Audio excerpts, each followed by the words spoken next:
السلام عليكم ورحمة الله وبركاته. وكم جرتنا هردت دعوة تكينا بقى جراتها يشاقو يارا مالك أبدا إسني دفي أكو ما تدري قبرت أرجتان منا أجايبه سمية بتيس سربرايز قد إسني جري مني هو كان أكم بتيفي هجم تك بريدا هجم تك قدا هجم تك تكارا لالور بدني داودا نانو كمجاتها مشان كاريمتر كمجاتها مشان رت الدور كان ترجمه كاريمتر رتيك أنا برد شنطة ميجار تقاجا إن الاستوديو لا شنطة ميجار تقاجا لا كاسماس ما بانتوكو بربات متر بتوكا توربا كاريمتر لا كاسماس أبالما دباب دي ميسدي الرأي قالي أما ماكسيمم أما دباب أفتح ميسدي تيجي أبالما أبان سديمو كارينتي كان دباب فرتة ميجار رأي قالي أما دباب توربات ميسدي كان أرجمه لا أكو ما أسير أرجتان ويار من سمية بتيفي أسو هنتين كان أكم بتيفي من كين كان أكم تي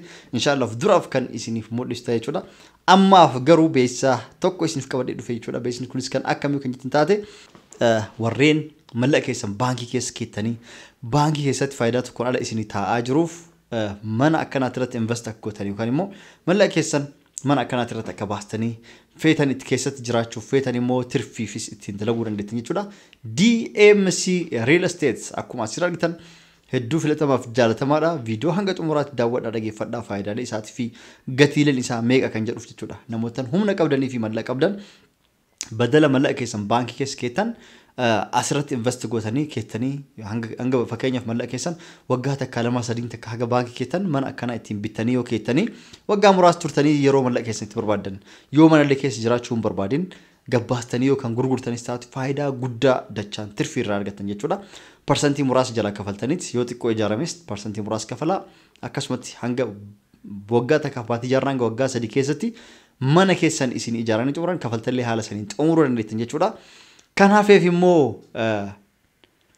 odeeffannoo dabalataatiif yookaan guutuu dhageeffatuuf viidiyoo asirra jiru dhageeffadhaa yoo isinilleef hin galinii waan birallee kan adda baafachuu barbaadan taate lakkoobsa bilbilaa iskiriin irratti maxxane kanaan viidiyoo irratti argitan kanaan bilbiltaniitiin yookaan immoo dubbisuu hin dandeettan jechuudha. Akka isin jenna DMC Real Estate filannoo keessan haa ta'u isin jenna kan itti aansu beeksisa akkuma kanaan dura YouTube irratti hedduu isin beeksisaa turetti network marketing dalagaa online fuula keessan osoo mul'isin viidiyoo osoo mul'isin warra ittiin dalaguu barbaadan lakkoobsa bilbilaa kiyyaana dubbistanii wajjin kan dareemnu ta'a jechuudha. yeroo gabaabaa keessatti dalagaa kanarra seenee maal fayyadamee eessa ga'e kan jedhus yeroo gabaabaa keessatti isiniif mul'isa bakka ajaa'ibaa akka ga'ee jiru jechuudha. Daddafaatii namootan barbaadan dalaguu barbaadan keessana dubbisaa wajjin kan dareemnu ta'a jechuudha. Itti aansuun viidiyoo kan hanga xumuraa daawwadhaati namootan humna qabdan mallaqa qabdan akkuma isin jedhe birrii teessan baankii kaawwarraa mana irratti invest godhaa isin jedha. DMC Real Estate filannoo keessan haa ta'u lakkoofsa bilbilaa isaaniitiin dubbisaa. فيديو أسرع جدا قوت وانقر ما تداول أسنجنا يو إسنتو لايك سبسكرايب وتشرفتنا السلام عليكم ورحمة الله وبركاته نقال نفترا باي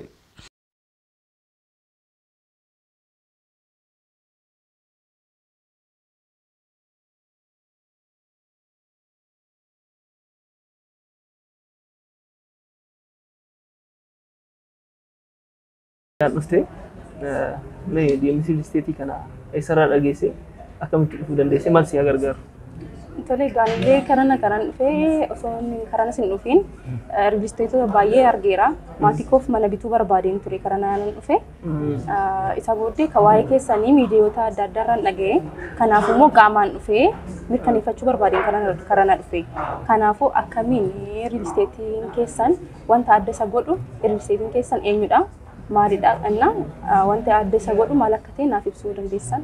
Okay tole guddaa galatoomi. jalqaba DMC jechuun maal irraa akka ta'e kan isin fi shakalu DMC jechuun Daniel Mama Construction dha. Dirjitiin kun waggoota 28 darbaniif biyya keessatti asfaaltiiwwan karaa biyya qaxxaamuran gurguddaa hojjechaa ture jira. Akka fakkeenyaatti Hawaasa magaalaa keessa guutummaa isaa akkasumas immoo Hawaasa gara Arbaa Minciitti naannawa Haramaya University dormii barattoota kan ijaaree DMC dha. Akkasumas immoo biyyoota kana keessatti iddoo garaagaraa irratti hojjetaa jira. Dhaabbata garaagaraa qaba kanaan lattis DMC Kitchen, DMC Construction, DMC Marble kan jedhaman dhaabbilee obboleewwan dhaabbilee biraas qaba. DMC Real Estate Kana amma immoo bifa haaraadhaan DMC real estate jennee ijaarsa appartamentii fi akkasumas immoo suuqiiwwan lafa mabiraatii irratti ijaaraa kan argamnu ammaan kana. Atis yeroo gaarii dhuftee baga gammadde jechuu barbaada caraadhuma kanaa. Amma na ibsitee irratti naaf galeera. Garuu wanta isin real estate biraarraa wanta adda isin gochuu danda'u naaf ibsuu dandeessa shamarran gaafadha. Tole gaafii gaariidha. DMC real estate wantoota hedduun adda ta'anii dhufne akka jalqabaatti immoo ni kan ijaaru mooraa guddaadha. Mana tokko yookiin gamoo lama ijaarreetiin kan gurguru. Compoundii kan ijaaru. Compoundii guddaa ijaarra. Compoundii kana keessatti facility jiran wantoota achi keessatti nama gargaaran jedhamanii yaadan jireenyaaf mijataa akka ta'utti kan ijaarre. Gara naannoo 65 kaarii meetira 65 irratti iddoon sun kan itti argamu. Gamoolee 18 tokkoon isaanii ground plus 25 gara gubbaatti 25 fi abbaa darbii 25 fi gara gadiitti immoo beeziin isaanii 5 kan ta'e gamoo naannoo 18 iddoo tokkotti ijaarra. As keessatti immoo kanaan dura immoo ijaarree kan kennineefii jiru maamilli nurraa bitatee jiru dhufee naannoo viillaa mana viillaa 43 kenninee jirra. Itti galanii keessa jiraachaa jiru. Akkasumas immoo as keessatti faasilitiin jiran fakkeenyaaf puulii daakka naannoo 5 akkasumas immoo ijoolleen iddootti taphatan mana tapha ijoollee naannoo 4 ta'an mooraa kana keessatti ni argama. Akkasumas immoo mooliin jira. Moolii DMC Mall kan jedhamu addatti ni ijaarama. Achi keessatti kanneen akka spa, kaafee fi reestooraantii akkasumas immoo faasilitii kanneen namni tokko keessa hin jiraata nama tokkoof hin barbaachisa jedhu mandara baay'ee gatiin isaa qaalii ta'e vaaliyuun isaas akkasuma qaalii ta'e ijaaraa jirra. Kun immoo adda nu taasisa jedhee na yaada. Okay. Baay'ee bareeda kana hunda qabaachuusaa baay'ee natti toleeraan illee garuu immoo amma kutaa hangamii qaba meeqa hanga meeqatu jira kaarii meetira isaas asumarraan osoo naaf ibsite. Okay. Gaafii gaariidha. Kaarii meetira xiqqaan biratti 56 tuqaa 6 inni stuudiyoodha. 56 tuqaa 6dha. Akkasumas immoo abbaan tokko 77 tuqaa 7 kaarii meetiradha. Akkasumas abbaan lama 123 irraa eegalee amma maximum amma 48 jira abbaan lama. Abbaan sadii immoo kaariin xiqqaan 446 irraa eegalee amma 173 kan argamudha. Kun immoo abbaan afurii 181 irraa kaasee amma 186 jira. Akkaataadhuma maamilli nu gaafateen keessummeessinaa jechuudha. Asumarraan waa'eedhuma maallaqa akkaataa kaffaltiisaa akkaataa ittiin tartiiba kaffaltiitiin kaffallu osoo hin baree asumarraan. Okay, gaariidha. Ni gatiinsaa infraastiraakcharii wajjin ol qabne wal bira qabnee ilaalle baay'eedhuma gatii ol ka'aa miti. Gatii gaariidhaan gurguraa jirra.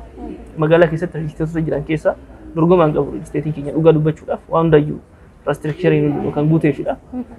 Gatiin xiqqaan 560 irraa eegalleeti gurgurtaaf kan dhiyeessine istuudiyoo kaffaltiinsaa kaffaltiin irraa persentii 10 qofa kafaluudhaan kaffaltanii persentii 10 erga kaffaltanii booda waggaa 2 walakkaadha amma 3tti kanaaf immoo persentiidhaan qoqqoodameetu jira.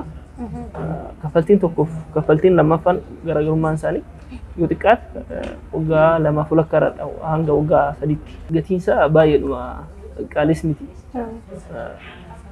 Indoom baay'eedhuma gatii gadaanaadha. Sababaan isaas infraastiraakcharii nu dhiyeessine wajjin ol qabatee mooraa keessatti wantoota argaman fakkeenyaaf fuulii daakkaa fa'aa naannoo 5tu argama.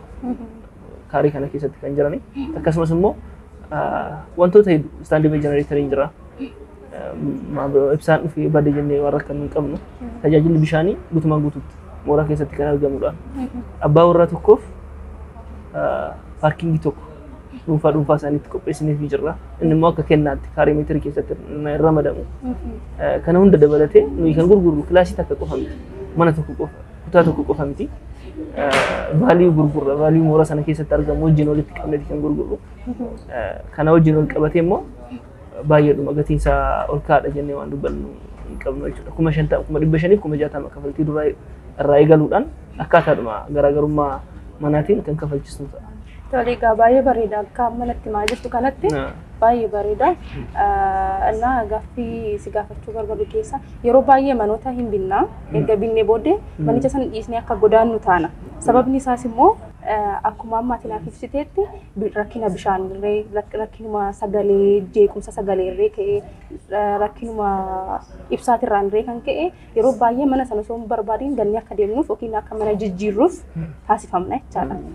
Keessan immoo ammamitti qophooftanii jirtu.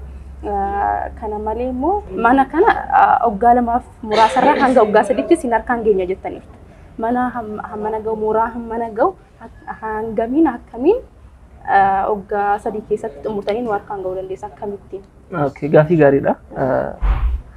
Nuti waan hedduun adda taanee dhufne siin jedhee jira jalqabuma irratti iyyuu taansuudhaan immoo maal finnee haal nuti kan ijaarru akkaataa ijaarsa beekamaa kanaan dura beekamu nuti kan ijaaraa jirru bifa adda ta'een dhufne aluminium formwork teknooloojii kan jedhamutu jira.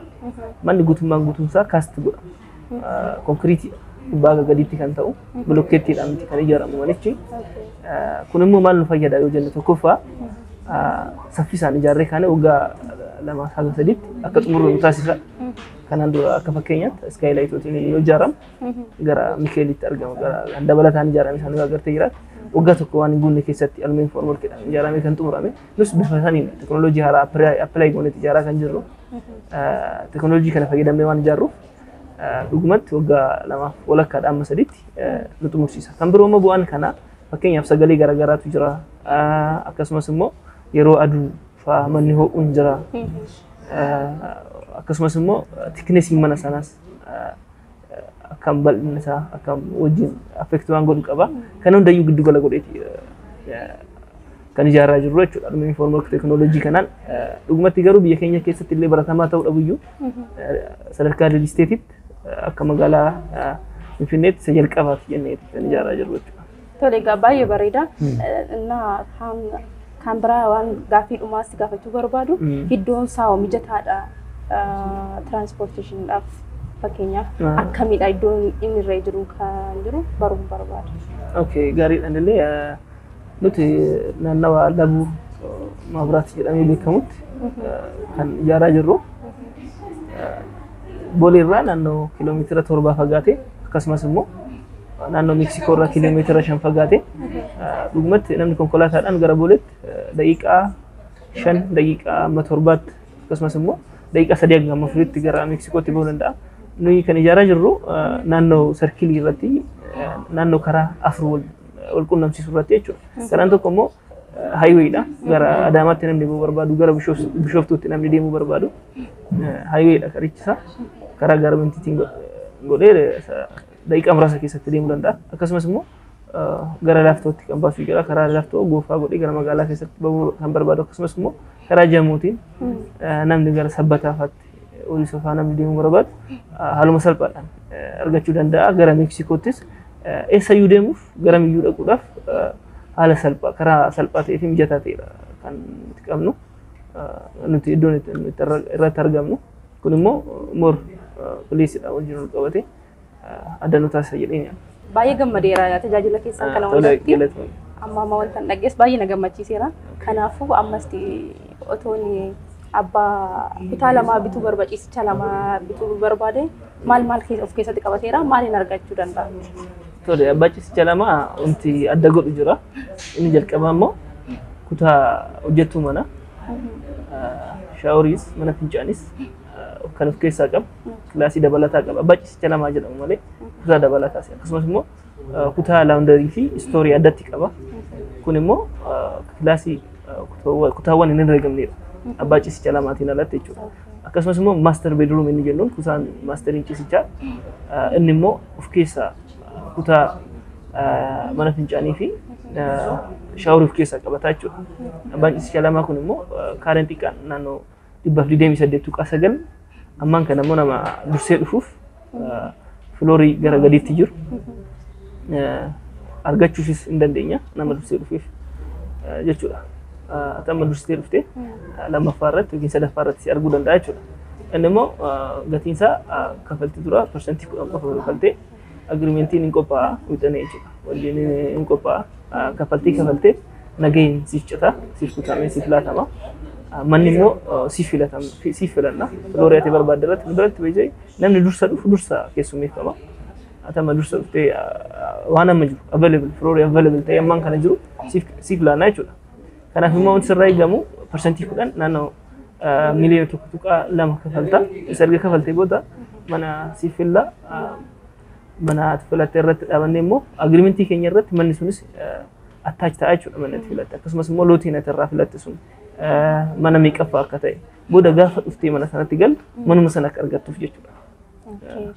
Baay'ee bareeda natti toleera. Asumaan gaaffii tokko si gaafadhee wannoodha.